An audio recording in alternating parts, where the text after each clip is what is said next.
Bonjour chers amis, bienvenue pour ce cours hebdomadaire du dimanche. Comme d'habitude, le Dr Lightman avec moi et Boris et moi-même, Simeon. Aujourd'hui, le sujet est l'héritage du Baal HaSulam. Nous touchons la fondation de notre kabbaliste principal, n'est-ce pas, Dr Lightman? Oui. Le Baal HaSulam et son fils aîné, le Rabash. Nous avons pris toute la chaîne des plus grands kabbalistes et nous les avons... Non. Docteur, mais nous ne les avons pas limités. Nous les avons concentrés. Tous les kabbalistes sont concentrés à travers le Rabash et le Rabash. On ne perd rien si on n'étudie pas les autres kabbalistes. Si on n'étudie que ces deux-là, c'est bien. Ce sont les derniers et sont les plus proches de nous. Ils sont de notre époque, du XXe siècle. Et même tous les kabbalistes qui les ont précédés se sont eux-mêmes réunis.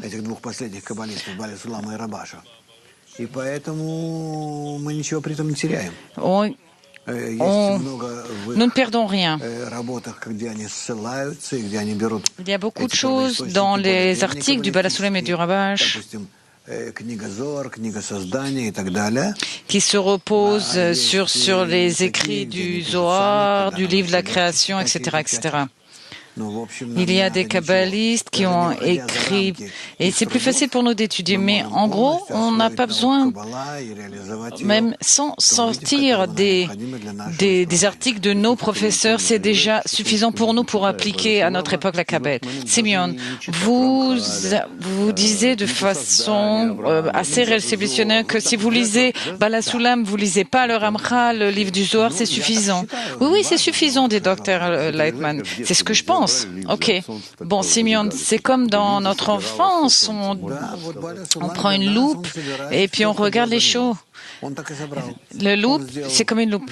Non, le Baal HaSulam a concentré tout ce qu'il y avait au précédent. Tout ce qu'il y avait avant, il l'a concentré et il a fait un commentaire. Par exemple, le Zohar, les écrits du Hari, tout, il a tout fait. Il y a...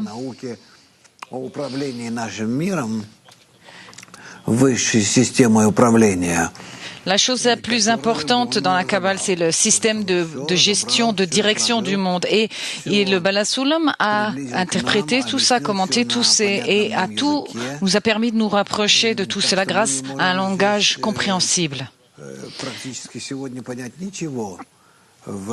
En fait, aujourd'hui, on ne peut pas comprendre ce qui se passe dans la providence divine ni dans le but si on n'étudie pas les articles du Baal HaSulam. Simeon, je connais un petit peu l'histoire du Baal HaSulam, j'ai écrit une histoire à ce propos et j'ai vu que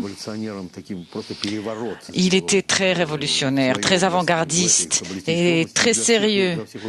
Vraiment dans son domaine, il a fait une révolution.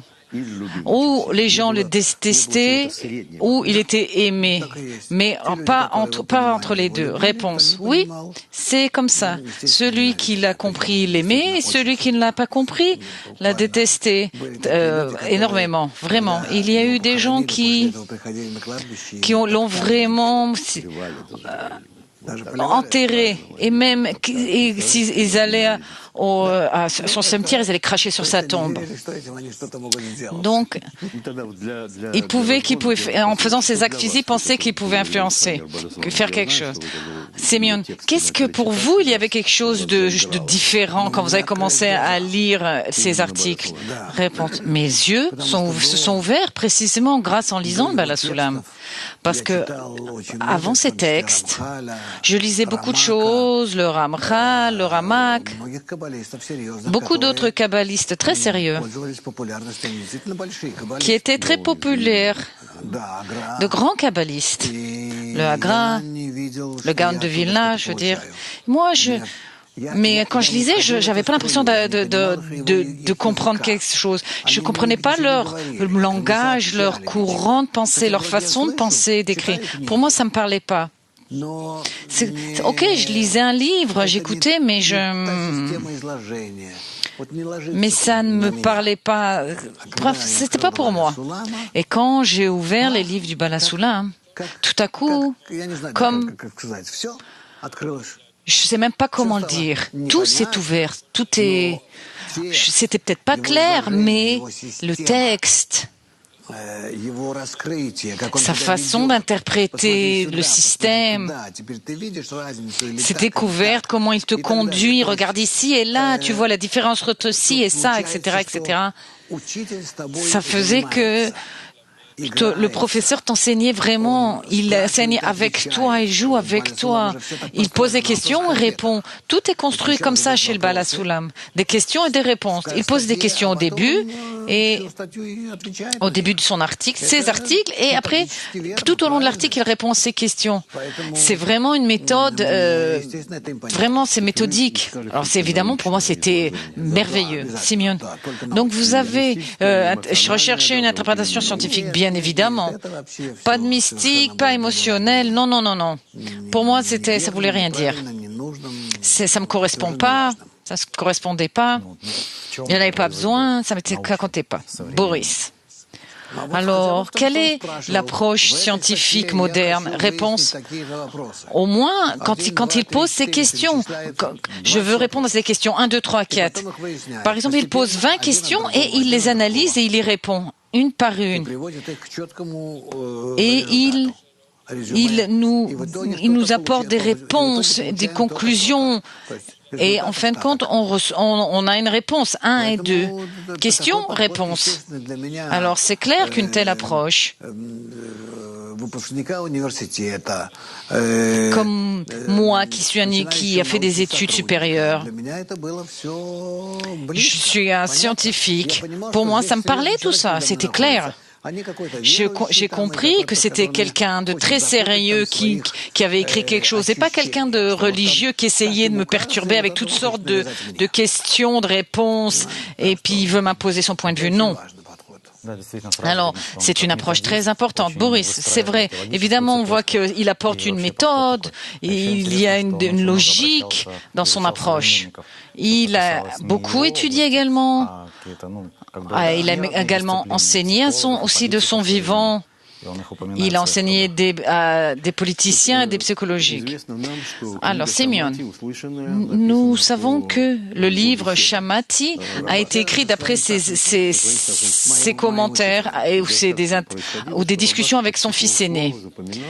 Et c'est comme ça que son fils, le Rabash, s'en est souvenu et il a tout écrit, retranscrit. Il a eu une équivalence de forme. Il avait la capacité de s'en souvenir oralement tout ce qu'il avait dit. Alors en quoi lire Shamati peut m'aider et me faciliter et me faire connaître les nouvelles situations spirituelles que j'ai commencé à ressentir quand j'ai commencé à étudier la Kabbale? Réponse. Je vais vous répondre. À Lisa qui a posé la question et à tout le monde. Shamati, le livre, c'est un livre qui apparaît, qui se dévoile à vous progressivement. Si aujourd'hui vous êtes un homme ou une femme de 20 ans, alors peut-être que dans 10-15 ans, vous commencerez à comprendre, si vous continuez à étudier, et vous comprendrez que dans 10 ans ce dont parle le livre, sa profondeur. Vous commencerez de vous-même à vivre toutes sortes de situations qui correspondent à ce qui est décrit dans le livre. Le livre deviendra pour vous un guide, votre guide.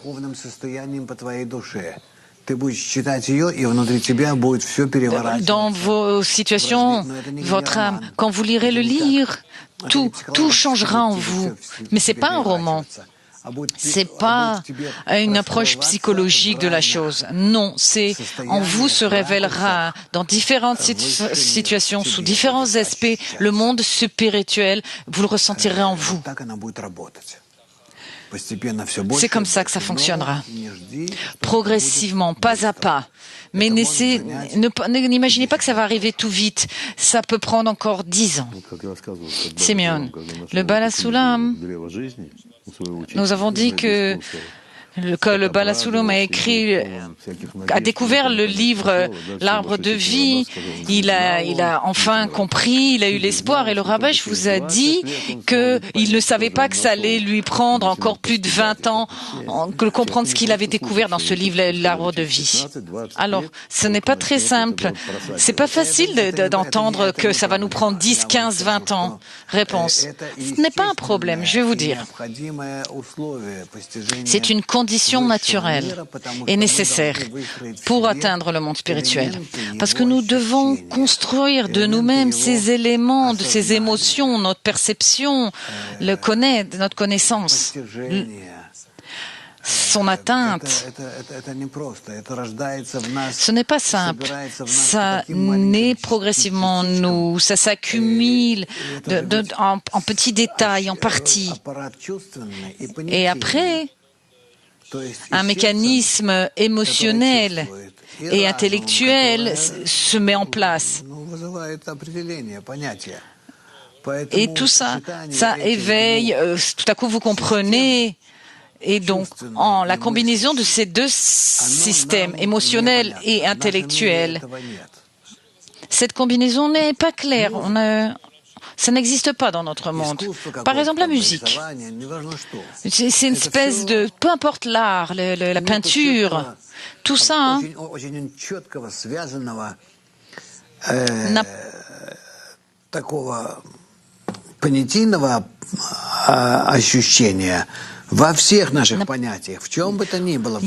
n'y a pas une émotion connue, définie dans notre monde. Si, avec une émotion quelconque,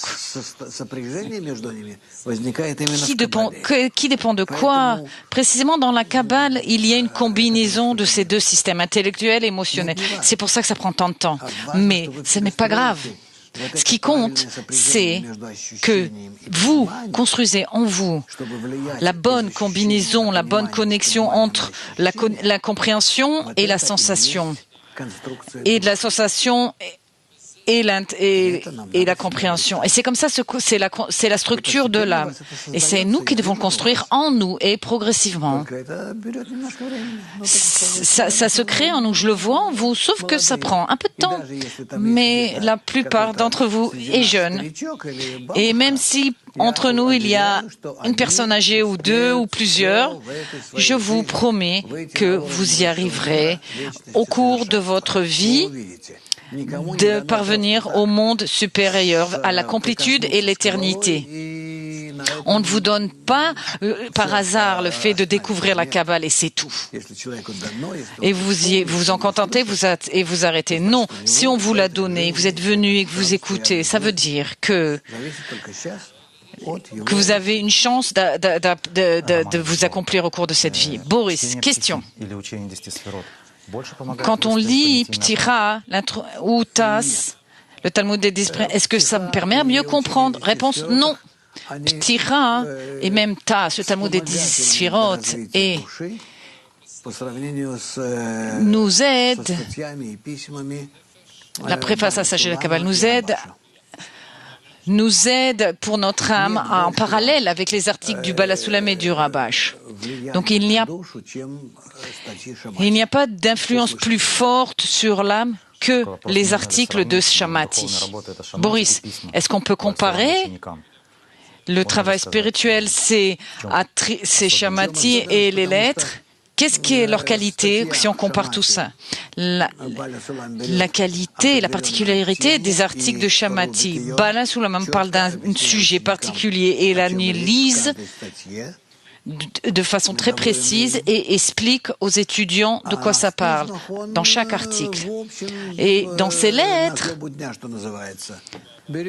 et ces articles, il prend en général, par exemple, quelque chose qui touche l'actualité, quelque chose qui vient de la Torah ou quelque chose de la portion hebdomadaire, mais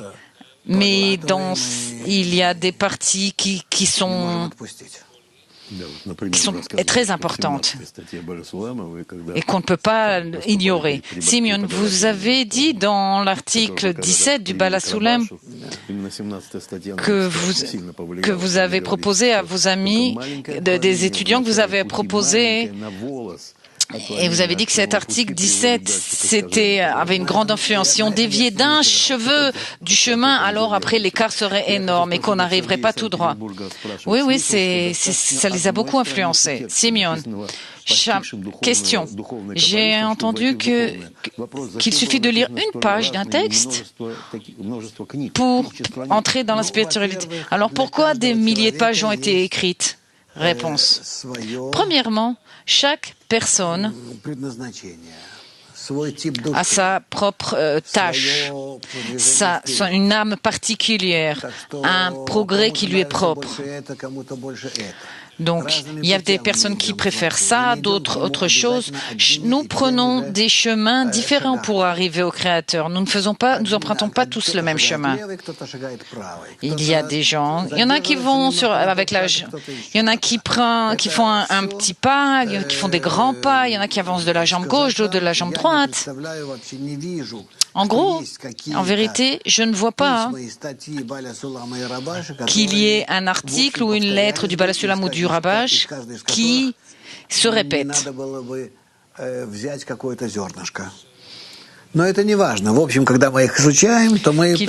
Qu'il faille en prendre quelque chose. En gros, peu importe. Quand nous les étudions, nous arrivons à une situation où tout ceci est intégré en nous, ça se dit et donne des fruits. Simeon, il y a beaucoup de questions qui se reviennent, comme celle-ci. Pourquoi le Bala Sulam a brûlé plus de 50 articles de la dernière génération, Qu'est-ce que a-t-on perdu quelques jours? Réponse. Ce que nous avons perdu, je ne sais pas. Je ne peux pas dire. C'est impossible de le dire. Je peux juste dire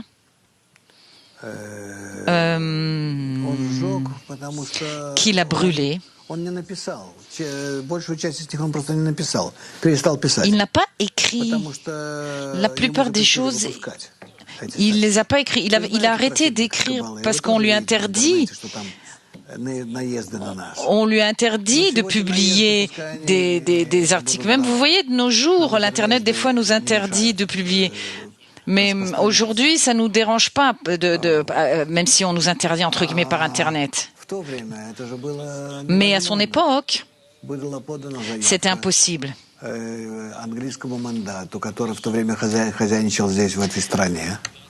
Les personnes ont donné des papiers au mandat britannique, les personnes qui étaient en Israël de l'époque, et on lui a dit pour lui interdire d'écrire. Donc il a dit, si c'est comme ça, je n'écris plus, c'est très dommage. Je pense que nous avons perdu une quantité énorme d'écrits très précieux. Mais apparemment, ça devait être ainsi. Sinon, peut-être que c'était trop pour nous. Simeon, alors, pour continuer cette question, pourquoi vous dites de nombreuses fois que ça aussi c'est une découverte, le fait de révélation quand on brûle ses écrits. Dr Lightman, quand une personne écrit et brûle, par exemple un kabbaliste, il a déjà révélé tout ça dans ce monde, il l'a écrit. Ça a été dit, lu, la personne l'a ressenti, c'est-à-dire la force supérieure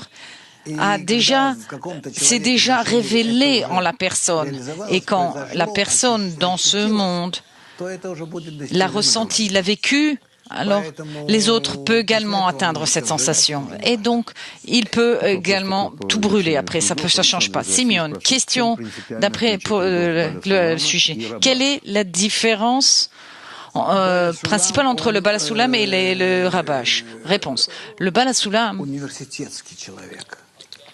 a une formation plus universitaire. C'est un scientifique. Il a une approche scientifique.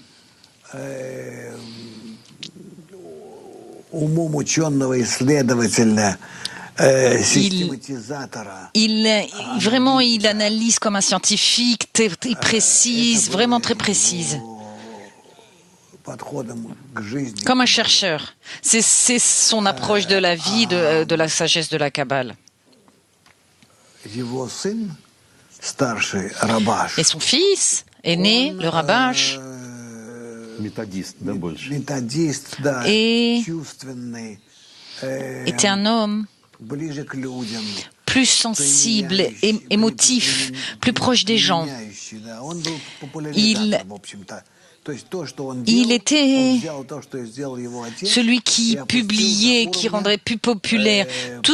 Il a pris tout ce que son père a fait et il l'a apporté, il l'a mis à niveau pour la Kabbale, pour tous. Simeon, est-ce qu'on peut dire que le Bala Sulam a descendu d'un degré de haut en bas et le Rabash vous prend par la main et vous élève comme ça? Réponse oui, on peut également dire comme ça, mais bien sûr, il se complète. Mais le Rabash, il a décrit à notre niveau l'entrée dans le monde spirituel, comment commencer à ressentir le monde supérieur, le Créateur, ressentir les forces supérieures qui nous influencent, comment vous devez vous élever au-dessus de ces sensations. Tout ça, le Rabash l'a écrit. Alors que le Bala Sulam a écrit tout ça à un niveau beaucoup plus élevé. Je dirais même avec plus précis et intellectuel. Ils diffèrent. Question de Riga. Beaucoup de gens demandent s'il est possible de lire les sources sans les commentaires de Bala Sulam ou du Lightman. Ma question, que répondre à ces gens-là? Est-ce que c'est important s'ils peuvent comprendre sans commentaire, explication? Réponse. Lire, c'est plus important de lire mes livres ou ceux du Bala Sulam ou du Rabash? Non, Boris. Non, ce qu'a interprété le Bala Sulam. Ok. Ce qu'il y avait avant, vous pouvez lire, mais vous comprendrez rien. Vous pouvez lire. Mais je vous dis, personnellement, j'y ai renoncé. Je vais vous dire, chaque époque de l'histoire a sa méthode, ses commentaires, son interprétation du monde spirituel. Parce qu'à chaque génération et à chaque période, il y a eu des âmes particulières, spéciales qui sont venues dans ce monde. Et donc, les âmes qui sont venues il y a 2000, 3000 ans, nous avons leurs écrits, mais on ne peut pas vraiment les étudier avec méthode et y comprendre quelque chose. Et ce n'est pas les mêmes âmes qui peuvent être nos professeurs. Et ceux qui nous sont plus proches, à partir du Hari, c'est au 15e, 16e siècle, nous pouvons les comprendre, les sentir, les ressentir, avoir un certain contact et sensation en lisant leurs écrits. Mais en gros, après le Bala Sulam et le Rabash, il n'y a pas besoin de nouveaux kabbalistes. Et nous, en fin de compte, nous faisons pour rapprocher les gens et nous essayons, dans ces premiers pas, nous leur parlons, l'expliquons, et après, pour qu'ils lisent les articles du Bala Sulam et du Rabash. Les amis, s'il vous plaît, préparez vos questions. Peut-être qu'il n'y en a pas beaucoup, mais quoi qu'il en soit. Question de Berlin, de Shamati. Vous avez dit que ce livre était très important. Si Shamati, le livre, éveille en moi beaucoup de sensations, de sentiments, est-ce qu'on peut dire que ce livre me convient mieux pour mon âme? Réponse, bien sûr. C'est comme ça qu'on vérifie un livre? Réponse, non, on ne peut pas le vérifier, mais vous n'avez pas d'autres livres. Vous ne savez pas où aller. Quoi qu'il en soit, les livres du Bala Sulam et du Rabash sont les livres que vous avez. Je vous recommande de ne pas lire d'autres choses. Boris, question. Quelle est la différence entre l'interprétation du Bala Sulam et celle du Ramak de Cordevaux, Moshe de Cordevaux? Réponse, il y a une grande différence. Le Ramak a expliqué au niveau de l'expansion de la lumière, et le Hari a tout expliqué du côté de la réparation des kelim, des récipients, des désirs. Et comme nous sommes des désirs, des kelim, donc pour nous, la méthode du Hari est plus proche de nous. Quand le Ramak lui-même a vu ce qu'écrivait l'enseignement du Hari, comment il décrivait, alors lui-même, le Ramak, a laissé tomber tout ce qu'il savait et a commencé à étudier chez lui comme un étudiant, alors bien qu'il avait le double de son âge. Simeon, vous avez expliqué que le Ramak était le dernier de sa génération, de haut en bas, et que le Hari venait d'en bas de l'écran. Nous avons également dit que le Bala Sulam est le continuateur du Hari avec la méthode des écrans. Donc nous avons une question de... Il y a beaucoup de mélodies du Bala Sulam. C'était un musicien ou quoi? Il a écrit des partitions en réponse. Tout kabbaliste, à une certaine étape de leur vie spirituelle, a écrit des chants ou de la musique. C'est la même chose avec le Bala Sulam. Nous avons des textes déjà qui datent du roi David.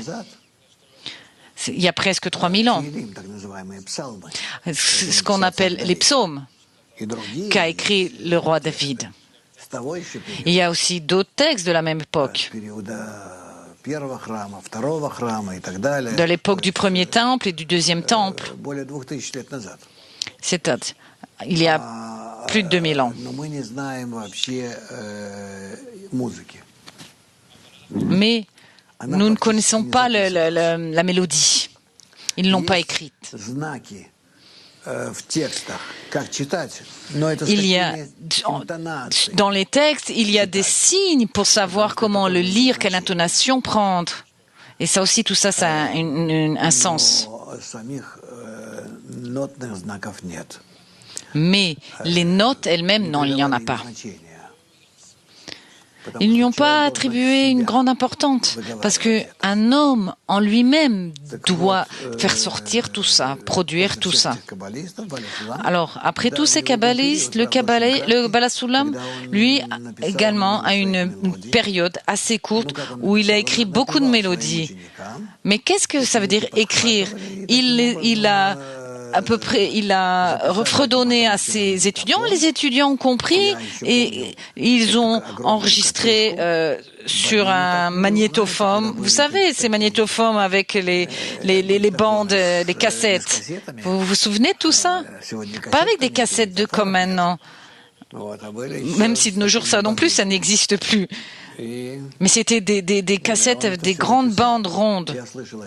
Donc, ça a été enregistré et j'ai entendu ces enregistrements. Ils étaient très vieux et même pas de bonne qualité, mais nous les avons réactualisés, toutes ces mélodies. Et vous pouvez les écouter. Ils sont sur notre site, en français également. Vous avez une rubrique, la musique du Bala Sulam et du Rabbage. Question. Pardon, Boris, est-ce qu'on peut dire que les 7 notes correspondent aux 7 sphirotes? Réponse. Ce n'est pas que possible, il n'y a pas autre chose. Nous avons 10 sphirotes, à partir de Bina, c'est 8 sons, et tout est construit selon le même système. C'est le même système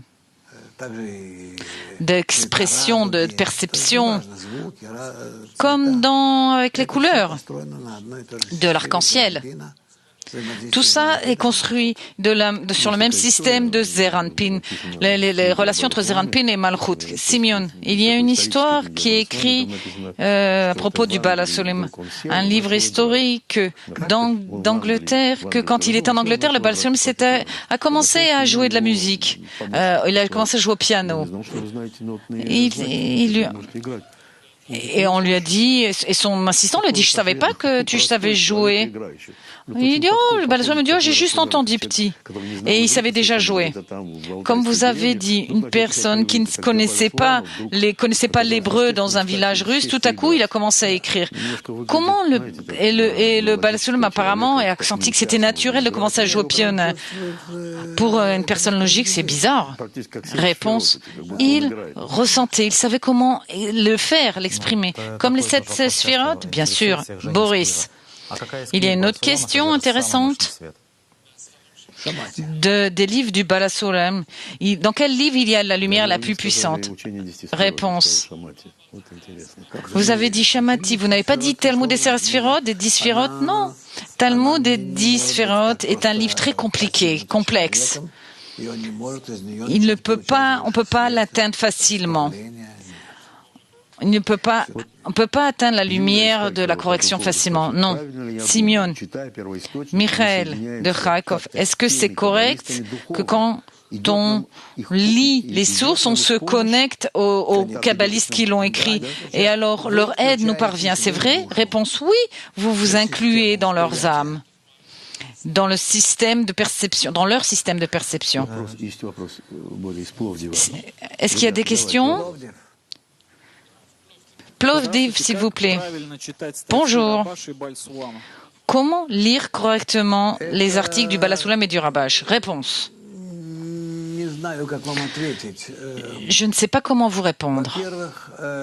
Tout d'abord,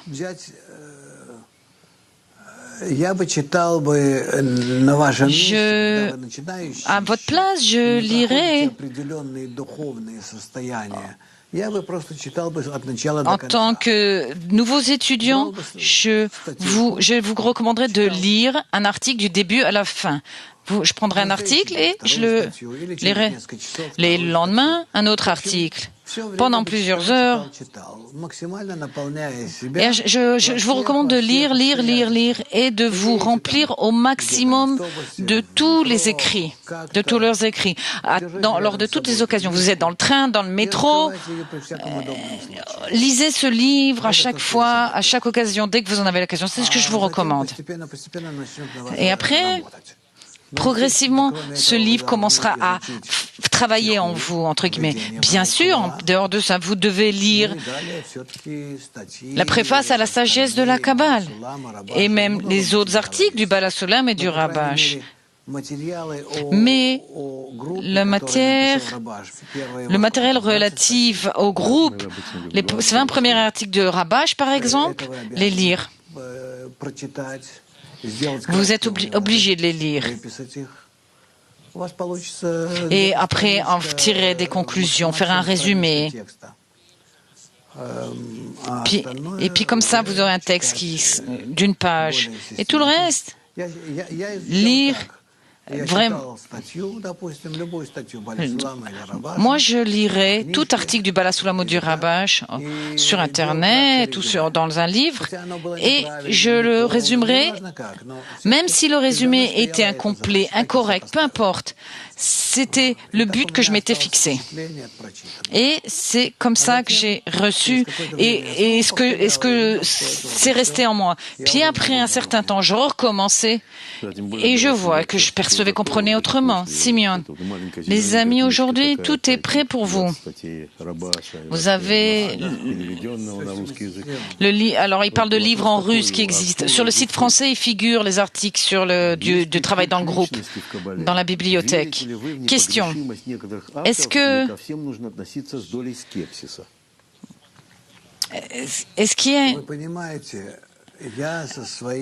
y a une certaine... il faut être sceptique vis-à-vis des kabbalistes ou accepter qui ils sont? Réponse. Moi, avec ma petite atteinte de spirituel, je ne peux pas me permettre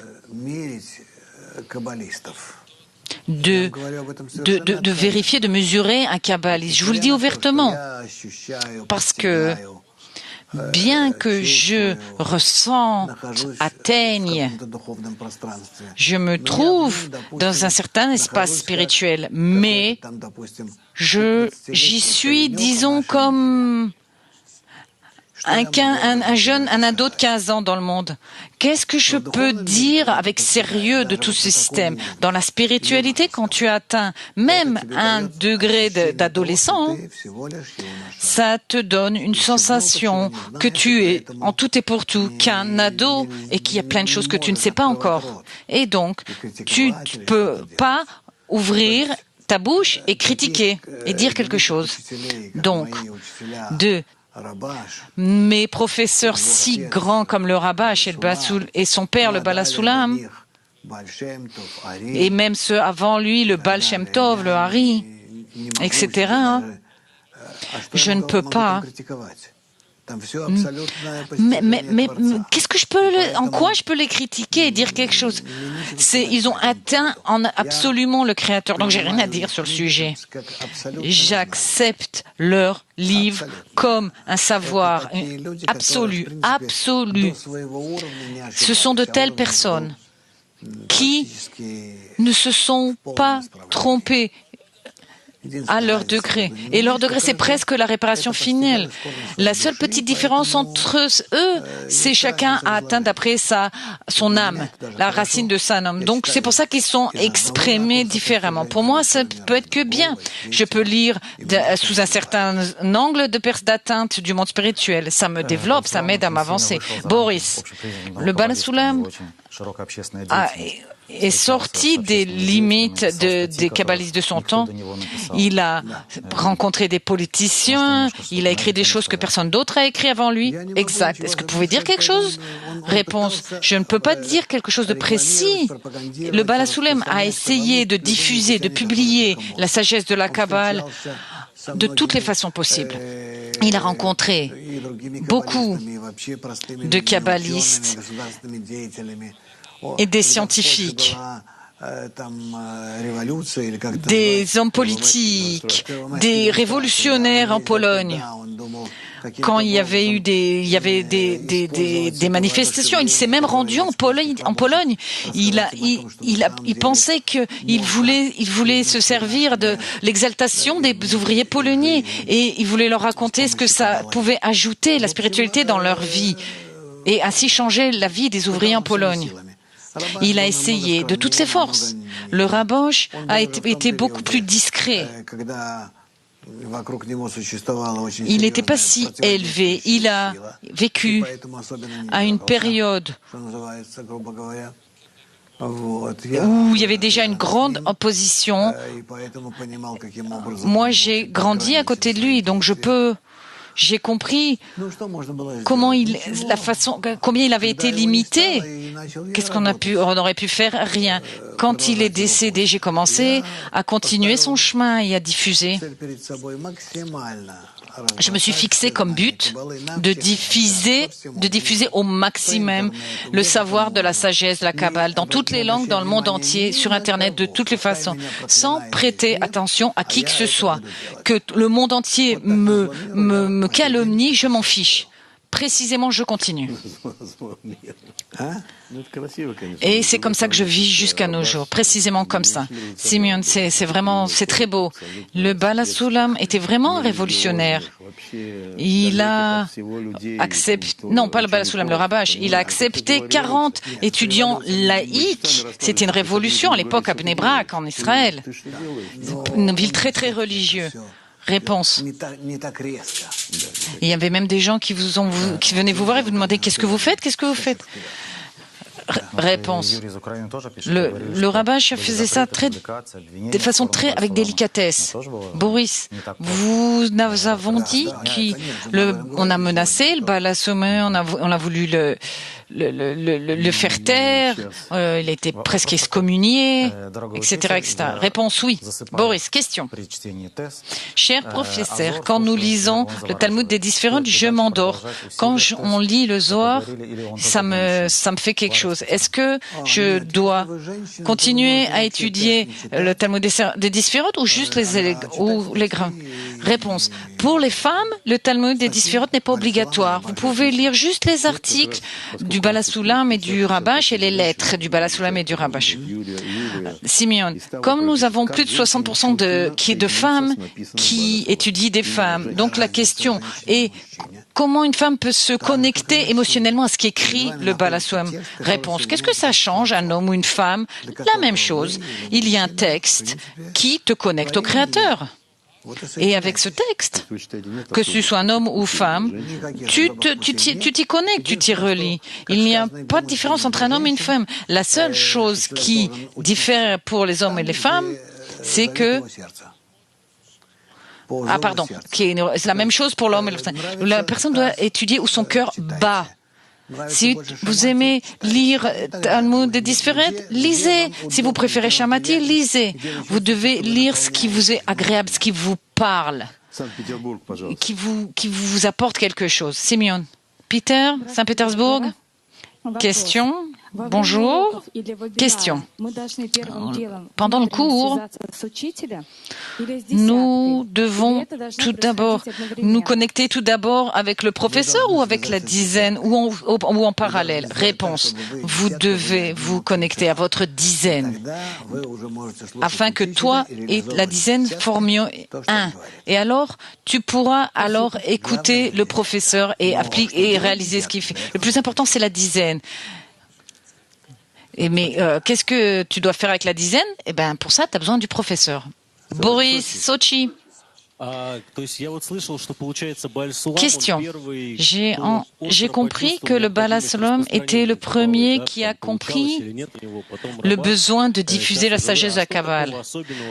Peu importe s'il a réussi ou pas. Et le Rabash, et puis après vous. Qu'avait-il de particulier au moment l'époque du Balasulam où il a ressenti la nécessité de diffuser la sagesse de la Kabbale, même s'il a vécu il y a plus de 100 ans? Réponse. Qu'est-ce qui s'est passé? C'est ce qui s'est passé à l'époque dans le monde. Quand le monde a commencé à changer très rapidement, il est devenu très égoïste. Il y a eu des révélations scientifiques, culturelles, et même la révolution dans beaucoup de pays. Les gouvernements ont changé, les régimes ont changé. Les gens ont quitté les campagnes et sont dirigés vers les villes. Le monde est devenu plus exigeant.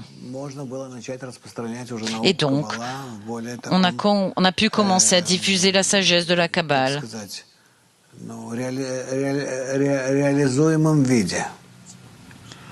Afin qu'elle puisse être d'une certaine façon appliquée, réalisée. La personne a commencé à se poser la question, pourquoi je vis? Dans quel but? Pas uniquement vivre comme une vache qui vit à côté de lui et a sa vie. Non, l'homme a commencé à s'identifier à la vie dans laquelle il vit, la culture, le progrès, tout ce qui se passe. C'est déjà une nouvelle humanité. Le XXe siècle a fait de nous de ce qu'aucun siècle auparavant n'a fait, et c'est pourquoi la sagesse de la Kabbale est apparue. Nous continuons. Simeon, Hazar de Bakou demande. Le Balasulam, dans ses introductions, décrit des situations où une personne fait tout ce qu'elle peut, et si, près de 3 à 5 ans, après 5 ans, elle n'atteint pas. Question, pourquoi la sagesse de la Kabbale? C'est notre dernière chance. Notre dernière réponse. Non. Tout ça est écrit dans l'introduction au Talmud des 10 Sphirot pour que ces personnes qui aspirent à étudier la Torah normale et la Bible écrite sachent que la Torah a été donnée pour se corriger et pour commencer à ressentir le Créateur. Pour que la personne découvre le Créateur au cours de cette vie dans ce monde. Et c'est pour ça. Si vous étudiez 3 ans la Torah normale et que vous ne voyez pas de résultat, alors vous êtes obligé de passer à la Kabbale. Simeon, nous aussi on dit que c'est une opportunité. Oui, c'est une opportunité. Simeon, Balasulam a dit qu'il a reçu l'incarnation de l'âme du Hari. Il y a une lettre. C'est la même âme ou il a atteint le même degré que le Hari? Réponse, c'est la même âme. C'est la même âme. Ça s'appelle la fécondation de l'âme. Almata, question. Bonjour, bonjour le Clé mondial. Dites-moi, est-ce que vous parlez avec les kabbalistes du monde spirituel? Et si oui, qu'est-ce qu'ils vous disent? Réponse. S'il vous plaît, prochaine question. Bonjour. Nous avons une question dans notre département art culturel. Comment voyez-vous l'art kabbalistique, la peinture? Et également, est-ce que vous voyez la possibilité de faire des dessins animés pour les petits? Réponse. Je vais vous dire. La Kabbale ne commence qu'à se révéler. Elle vous attend. Vous allez la recevoir et vous allez continuer à la développer. Vous allez la révéler sous d'autres aspects. Vous pourrez montrer, raconter et leur permettre de ressentir ce que nous apporte, nous donne la découverte du monde supérieur. Et alors, même les enfants, même les adultes, vous commencerez à créer toutes sortes de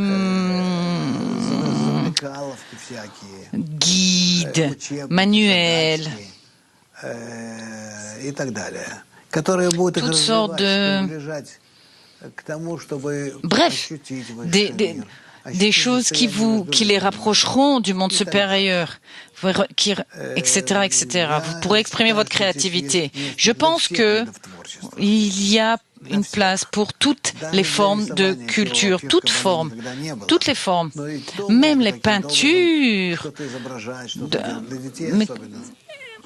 Je pense qu'on peut dessiner ou peindre, tout particulièrement pour les enfants, pour exprimer les sensations, les émotions. Donc, je pense qu'il y a de la place pour tout. Et au cours de l'histoire, essaye de l'étude, essaye de le faire.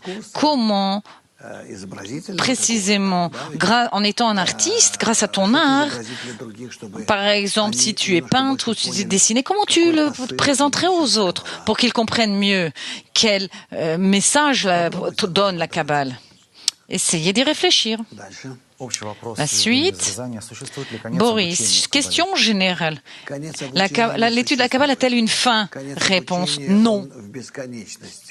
La fin de l'étude est dans Ein Sof, dans l'infini, parce que même après avoir quitté ce monde, nous continuons notre atteinte du monde spirituel en dehors de notre corps, et pas en lui. Donc ne vous inquiétez pas, il y a encore du travail. Boris, et quelle est la situation finale que la personne doit atteindre? Réponse, c'est un lien complet et entier avec toutes les créatures et le Créateur dans une alliance, dans un désir. Simeon, question. La Kabbale, c'est aussi un héritage. De qui a hérité le Bala Sulam? Réponse. Oui, le Bala Sulam était un rabbin. Il a reçu du rabbin de Poursof, d'une petite ville à côté de Varsovie où il vivait. Et le Bala Sulam s'y rendait pour aller étudier chez lui. Et quand il a vu qu'en fait, il avait qui était devenu plus grand que son professeur, il a compris qu'il devait quitter la Pologne et de venir en Israël. Et c'est ce qu'il a fait. Boris, Christina, de Christina. Question Christina. Je lis des livres de Kabbale et j'ai beaucoup de sensations, d'émotions, mais après cette lecture, tout disparaît. Que faire? Réponse. C'est merveilleux. Quand tu lis, tu vis tout, tu ressens tout, tout ça se passe en toi, dans tes situations. Et ne t'inquiète pas que ça disparaît. L'essentiel, c'est que tu aies ressenti quelque chose, tu l'aies vécu. Que tu l'as ressenti en toi pendant un certain temps. Et après, peu importe, ne vous inquiétez pas. Il n'y a vraiment pas de place pour vous inquiéter. L'essentiel, c'est de ne pas oublier. Vous ne devez rien essayer de retenir, ni dans vos émotions, ni de vos souvenirs. N'essayez pas de vous en souvenir. Tout doit couler, doit passer. Laissez les choses passer. La future situation sera plus élevée et meilleure que la situation présente. Faites-lui une place. Simeon, question. Vous ne craignez pas qu'après votre mort, les archives disparaîtront? Réponse, les archives de notre Kabbale? En aucune façon. Premièrement, entre nous, vous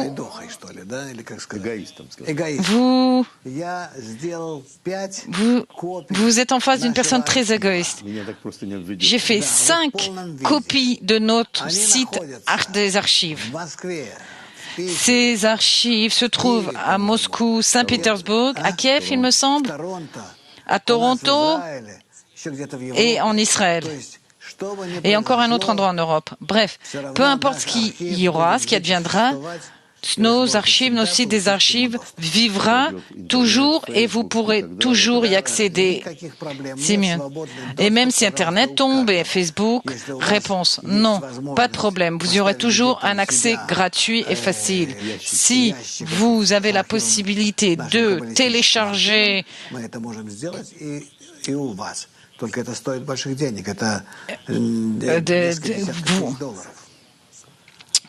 mais faire un site, ça coûte énormément.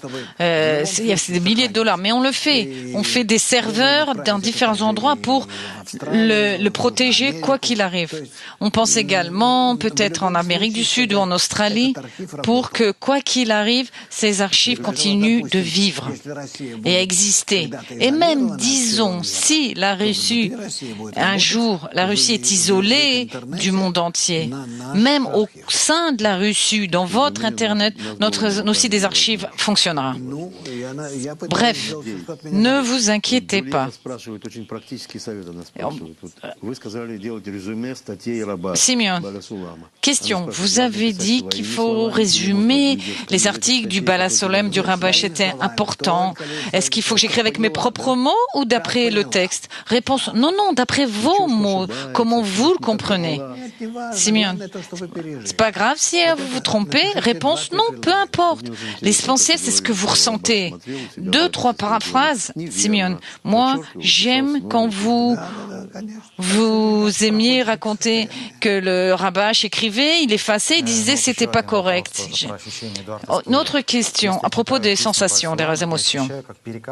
Si je lis les articles du Bala Sulam et je sens que je suis en harmonie, je coule avec lui, l'auteur. Comment ne pas oublier cette sensation? Réponse.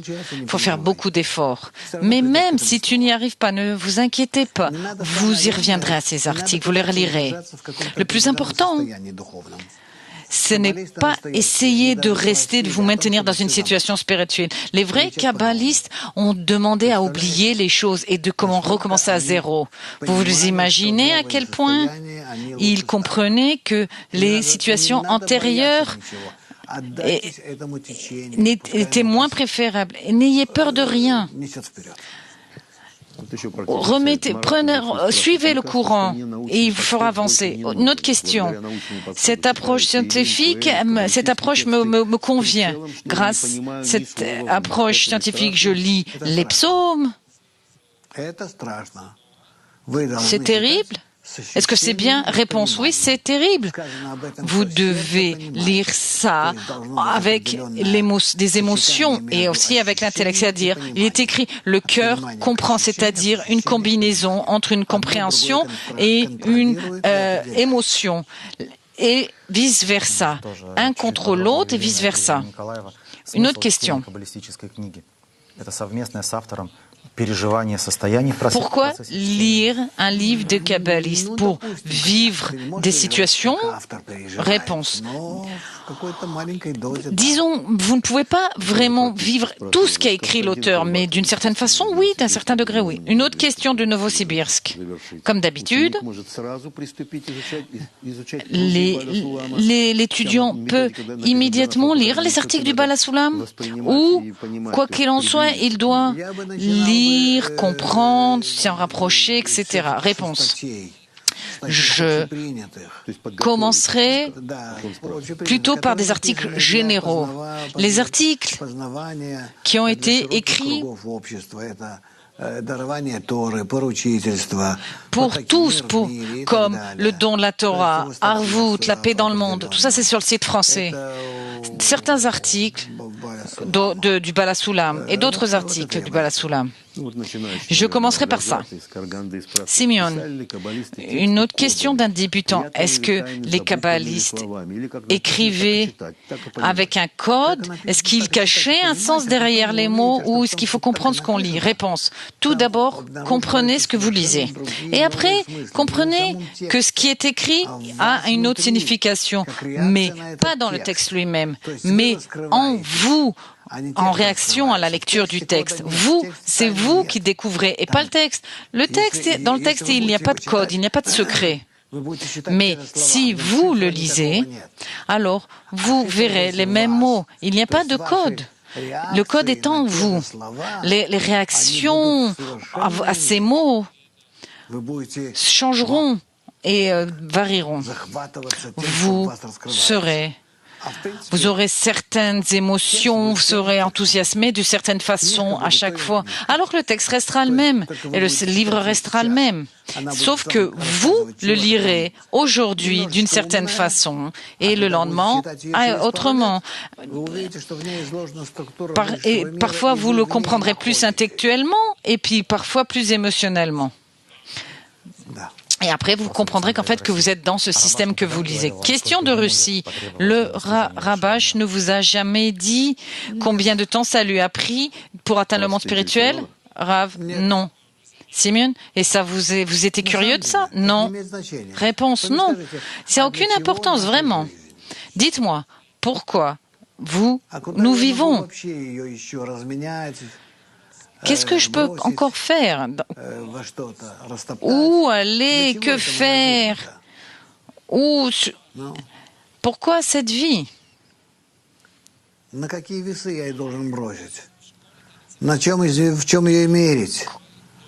Comment mesurer, contrôler ma vie? Comment me satisfaire dans cette vie?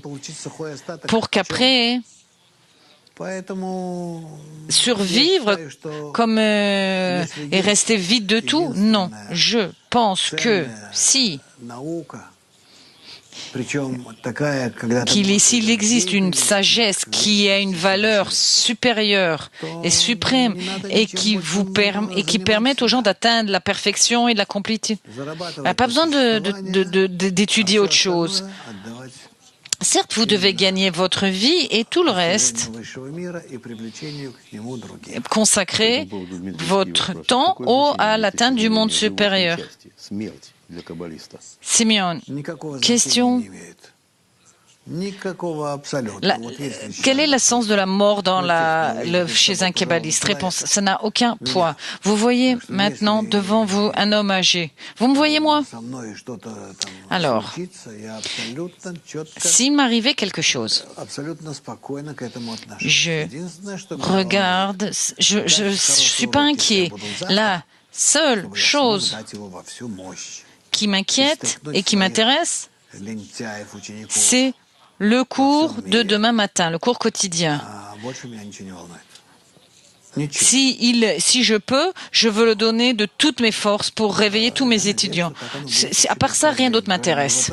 Et j'espère que ça va continuer pendant un certain temps. C'est pour ça que je vis, c'est ma raison de vivre. Boris, bon, plusieurs annonces avant de terminer et donc, tout ça, ce sont des annonces pour des cours en russe sur Mac Online, les fondements de la Kabbale. Vous pouvez vous inscrire à la newsletter. Tout ça, c'est en russe. et les réactions. Qu'est-ce que vous nous souhaitez pour cette semaine? Réponse. Qu'est-ce que je souhaite? Je ne sais pas.